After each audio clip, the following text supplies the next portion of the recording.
What is up, you guys? It's Lex. Welcome back to my channel. Hope everybody's having an amazing day so far. Back with another fun little video for you guys. Today I'm going to be doing a build breakdown on my 2004 Evo 8 RS. So without further ado, let's get right into it.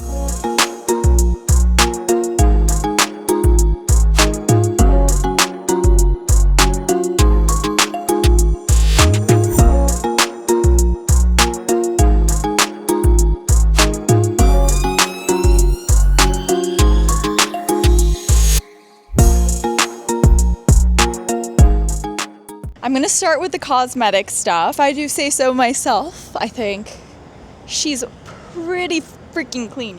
Every time I look at this car, I get absolutely geeked. Whenever I purchased this car, the hood had some dents and dings on it, so we did go ahead and get those dents removed, and this hood is actually resprayed, you guys, by our friends at Saints Auto Collision here in Los Angeles. This bumper is probably like a 10-year-old paint. I'm not sure. They did a really great job with the paint matching. I also have a polyurethane front lip, which I had painted gloss black. Originally, I kind of wanted to do a carbon fiber front lip with carbon fiber vortex generator, but since this car is an RS, which is the Rally Sport version basically, it does have gloss black mirror caps and black door handles, so I really wanted to preserve that white and black look, which is why I decided to go with the gloss black on the front lip. This car had a black roof wrap. I did remove that. A lot of people ask me why I'm not tinting the windows, and I just think that these early 2000s cars look so good. Fishbowl, like my Supra, is absolutely murdered out. The windshield is totally blacked out, and I think it looks so good on that car.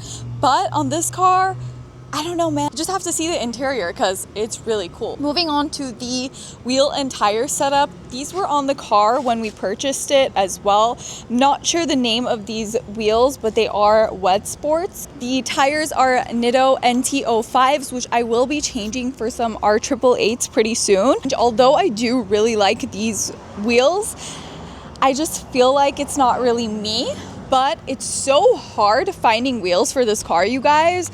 Like, everything I had a vision of just doesn't exist. So I'm really thinking about putting some stocks on there just because I really like the if you know, you know look. Kind of just want it to be like super OEM looking, and then with the turbo peeking up in the front, a little bit of spice. I think that looks really cool. So I'm sure you guys can see these panel gaps from a mile away, and that is because this is actually a carbon fiber trunk that our friends at Saints Auto Collision also painted. But I know paint matching carbon fiber is really just a personal preference thing. You either love it or you hate it. For this car, I really wanted that OEM plus look. The tail lights are actually Evo 7 tail lights. I also really like how the red looks on the white paint. Not cosmetic, but since we're back here, I also have a Tomei titanium single exit exhaust on this car, which I feel like is a must on any Evo. I'm just gonna pretend that I don't actually sit that close to the steering wheel. Something unique that this car has is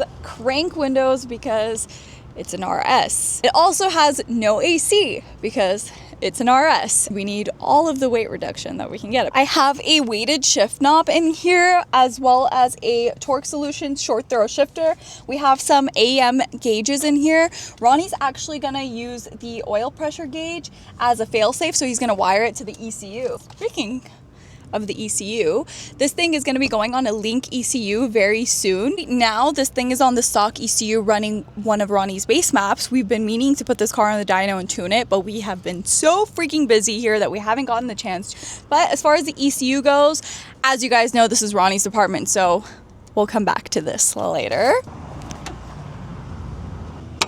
Starting with the most obvious thing, we're going to be starting with this forward-facing turbo. This is a Sheepy 6466 turbo kit that we bought used. This is a Turbo Smart 6466. The manifold was also coated, but I'll probably end up recoating this again because it is chipping a little bit, and then the dump tube that came with the kit wasn't sitting nicely, so this one is actually custom fabbed by our friend Chris at CM Build. As for the motor, this is a stock bottom end. It has Kelford 272 cams as well as some ARP head studs. We're gonna leave it like that until after the dyno.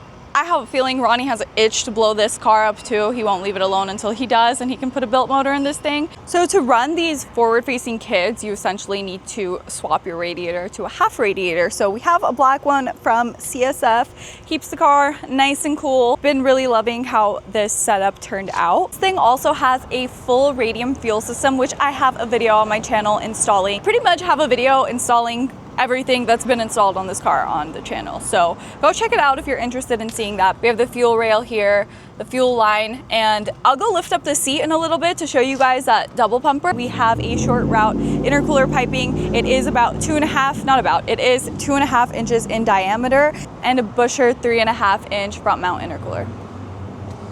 So in order to run this intercooler piping, you basically need either a mini battery or a battery relocation kit, which we went with the battery relocation kit option. As you guys can see, my gorgeous, beautiful catch can over here.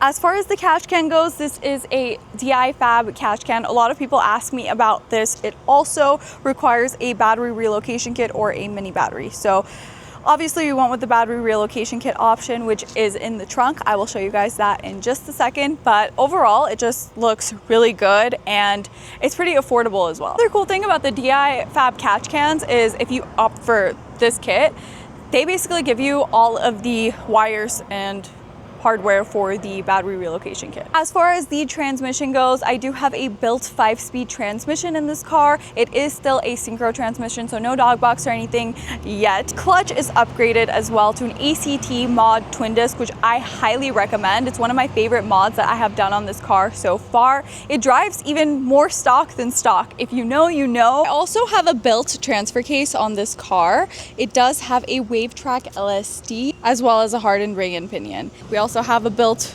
rear diff with an M Factory LSD, which I installed myself. It kicked my butt. I did also do some suspension modifications. For the front, we did go ahead and do the control arm bushings as well as the ball joints, and in the rear we did do the diff bushings as well as the mustache bar bushings. I want to show you guys the battery relocation kit that is in the trunk as well as the double pumper, which is underneath the rear seat. This is where the battery sits. It has a super clean mount. I really like how it looks. Super clean, super simple. DI Fab kit. So underneath the rear seats over here, we have the radium double pumper. I did this myself. That being said, the fuel gauge doesn't work, so I definitely did something wrong, but that's a problem for another day. So that's pretty much the build so far. Like I said, the car isn't tuned yet. Ronnie's gonna tune this thing on a Link. Let's have Ronnie talk about the Link ECU. All right guys, so as Lex mentioned, currently the car is on the stock ECU. The stock ECU is plenty capable, but it doesn't have any of the fail-safes that any other aftermarket ECU would have, aside from some, knock strategies. That doesn't do much. We're going to be putting this on a Link G4X ECU. This is a plug-in ECU, meaning you literally undo the connectors from the factory ECU, plug it into this, and then whatever other sensors you want to wire into the ECU, you buy an XS loom, which is about $50, and you wire everything else in here. We're going to keep the AEM gauge that Lex has. It's a 0 to 150 PSI gauge. And we're going to just take the signal wire from that and the ground wire and just go directly to the ECU. We have oil pressure to the ECU, and we can set up fail safes in case, anything that, drops oil pressure, we can have a fail safe for it. In addition to that, there's a bunch of other things we can implement into this. We can install a coolant pressure sensor, do the same thing, wire it into the ECU. If it exceeds a certain coolant pressure under boost, it can cut power, save the head gasket, save the cylinder head. One important thing that every standalone ECU has, or should have rather, full closed loop fueling, meaning even after the car is tuned, you can give it a window of adjustment for the fuel. That means it can take away fuel or it can give it fuel to get to that desired target air fuel that you tune for.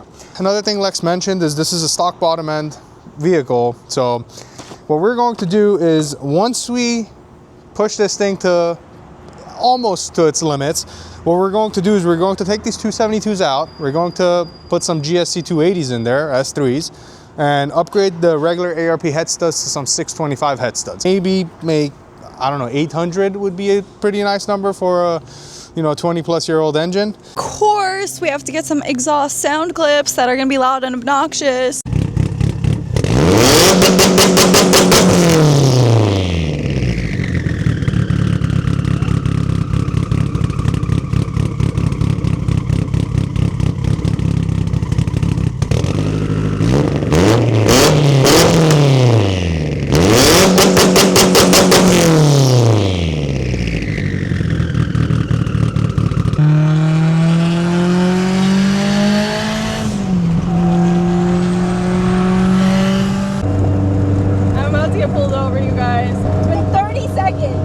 hope you guys enjoyed this short little video.